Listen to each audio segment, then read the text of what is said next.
Hello student, मैं physics expert Sanjay Mandor sir मेरे YouTube channel physics for coaching पर आपका बहुत बहुत स्वागत करता हूं। स्टूडेंट्स, अब जो न्यूमेरिकल्स एग्ज़ाम पूछे जाते हैं वो एनसीईआरटी बुक से पूछे जाते हैं और मैं आपके एनसीईआरटी यानी गवर्नमेंट बुक 12th के जो फिजिक्स है उसके सभी न्यूमेरिकल्स 1 बाय 1 जो है आपको हल करके दिखा रहा हूं। तो मेरे चैनल पर आप बने रहें। यदि आप ऐसे ही न्यूमेरिकल्स हल करना चाहते हैं तो मेरे YouTube चैनल को सब्सक्राइब करें और मेरे वीडियो को लाइक करें। आप देखिए, पहला ही प्रश्न, पहला ही न्यूमेरिकल्स हमारे पास में आपके एनसीईआरटी बुक का है कि वायु में एक दूसरे से 30 सेंटीमीटर दूरी पर रखे दो छोटे आवेशित गोलों पर क्रमशः 2 गुणित 10 की घात -7 कूलाम तथा 3 गुणित 10 की घात -7 कूलाम आवेश हैं, तो उनके बीच कितना बल है। मतलब यहाँ पर क्या दिया है कि दो आवेशित गोले हैं, एक गोले पर आवेश जो है वो कितना है 2 गुणित 10 की घात -7 और दूसरे गोले पर जो आवेश है वो है 3 गुणित 10 की घात -7 कूलाम है। इनके बीच की जो दूरी है वो 30 सेंटीमीटर है। तो यहाँ पर देखना, हम हल करते हैं तो सबसे पहले लिखेंगे हम दिया है। दिया है, क्या दिया है तो पहले गोले पर आवेश मतलब किसका मान Q1 का मान दे रखा है यहाँ पर 2 गुणित 10 की घात -7 कूलाम और दूसरे गोले पर आवेश दे रखा है मतलब Q2 का मान दे रखा है यहाँ पर 3 गुणित 10 की घात -7 कूलाम। और ये दोनों जो रखे गए हैं इनके बीच की जो दूरी है यानी R का मान दे रखा है वो कितना दे रखा है 30 सेंटीमीटर। अब जब भी न्यूमेरिकल्स आप हल करें तो आप ये याद रखना है आपको कि जो भी यूनिट रहती है वो एसआई यूनिट में आपको जो है हल करना होता है। जैसे यहाँ पर कूलाम एसआई मात्रक है आवेश का, लेकिन यहाँ दूरी का जो मात्रक है वो एसआई मात्रक होता है मीटर, यहाँ दे रखा है सेंटीमीटर। तो सबसे पहले हम दूरी को सेंटीमीटर से मीटर में क्या करेंगे, कन्वर्ट करेंगे।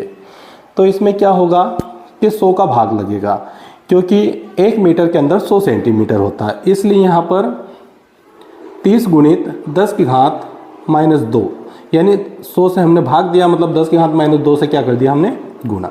तो ये हमने सेंटीमीटर को काय में चेंज कर दिया है मीटर में चेंज कर दिया है। अब हमें इनके बीच लगने वाले बल की जो है गणना करना है, यानी इनके बीच कितना बल लगेगा ये बताना है हमें।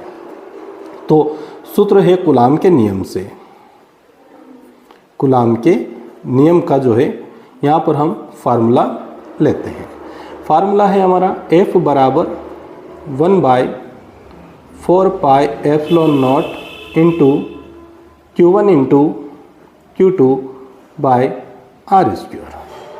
अब यहाँ पर जो है 1/4 पाई एप्सिलॉन नॉट की जो वैल्यू होती है वो होती है 9 गुणित 10 की घात 9। 1/4 पाई एप्सिलॉन 0 जो है उसका जो मान होता है वो होता है 9 गुणित 10 की घात 9। तो यहाँ पर जो है हम पहले तो मान लिखते हैं 9 गुणित 10 की घात 9।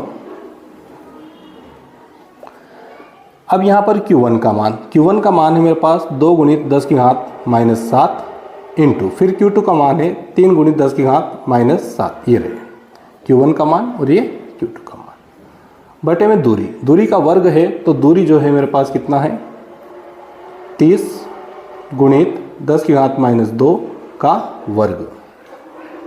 अब इसको हल कर लेते हैं हम। इसको हल करते हैं तो F बराबर आता है 9 गुणित 10 की घात 9। यहाँ पर देखना 2 का 3 में गुणा करते हैं तो 3 दूना 6 गुणित 10 की घात 7 और 7 दोनों माइनस के हैं तो 10 की घात -7 गुणित 10 की घात -7। जब आधार समान हो तो गुणे में जो घातें होती है वो जुड़ जाती हैं, तो दोनों माइनस के इसलिए जुड़ेंगे तो माइनस का कितना हो चुका है यहाँ पर 14 बटे में यहाँ देखना 30 का वर्ग जो है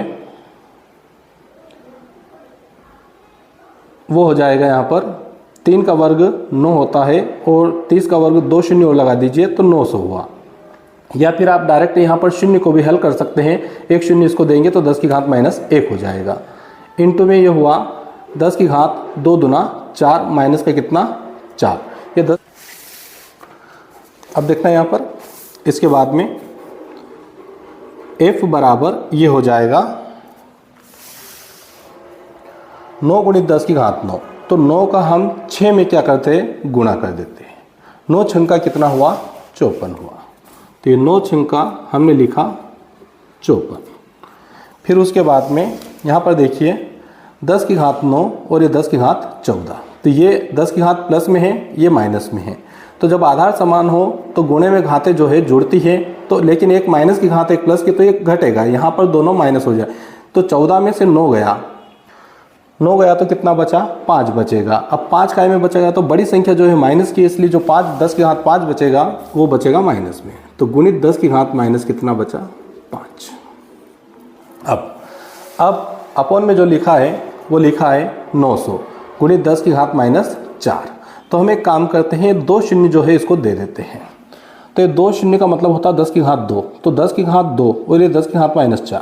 तो माइनस 4 में से 2 शून्य कम कर दीजिए आप, तो 10 की घात माइनस 2 बचेगा। तो यहाँ पर आया है हमारे पास 9 गुणित 10 की घात माइनस, देखिए 4 में से 2 कम करेंगे तो माइनस का कितना बचेगा, 2। ये माइनस का बचा हमारे पास में 2। अब f बराबर ये 9 से 54 के कैंसिल हो जाएगा, 9 छंका 54 गुणित ये 10 की घात माइनस 2 से 10 की घात माइनस 5 कम हो जाएगी, तो 10 की घात बचेगी माइनस कितना, 3।